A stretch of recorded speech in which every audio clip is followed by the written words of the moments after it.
Puff and the Incredible Mr. Nobody. Chapter 1, The One and Only.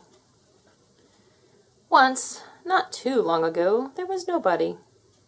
If nobody was in a room by himself, the room was deserted.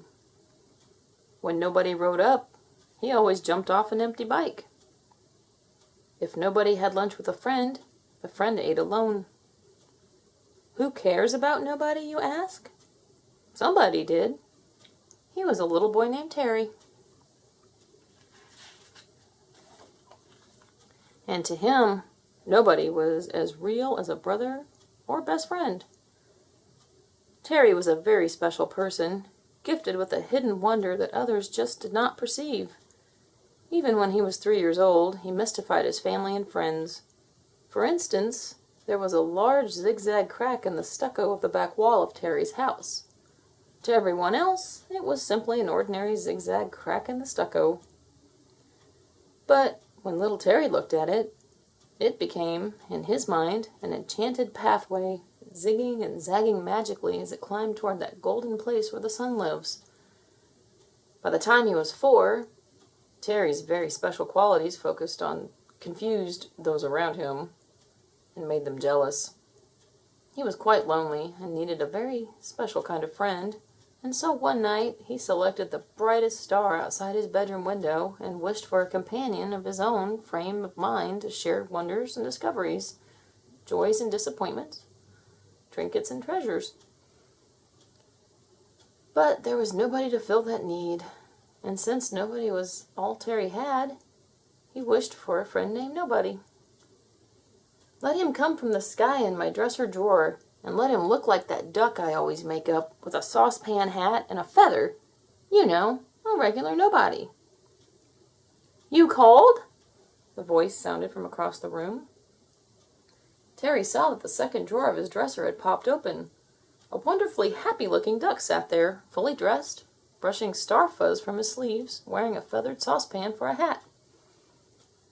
"I've been waiting so long for you, Nobody!" cried Terry. "Want to do something together?"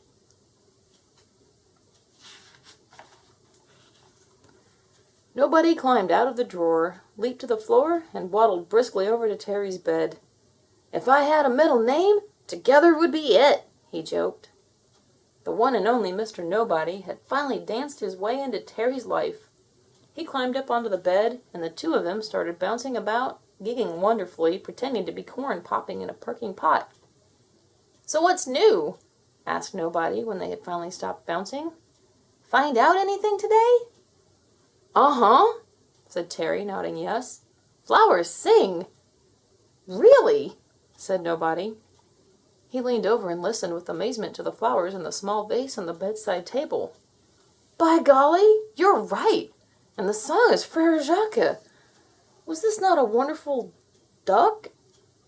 Terry had tried all day to identify the melody. "Got any new squishy jokes?" Nobody asked casually. Terry could hardly believe his ears. He thought he was the only person in the whole universe who knew what squishy jokes were, and who appreciated them. "You like squishy jokes too?" he cried. "If I had a middle name, Squishy would be it," said Nobody emphatically.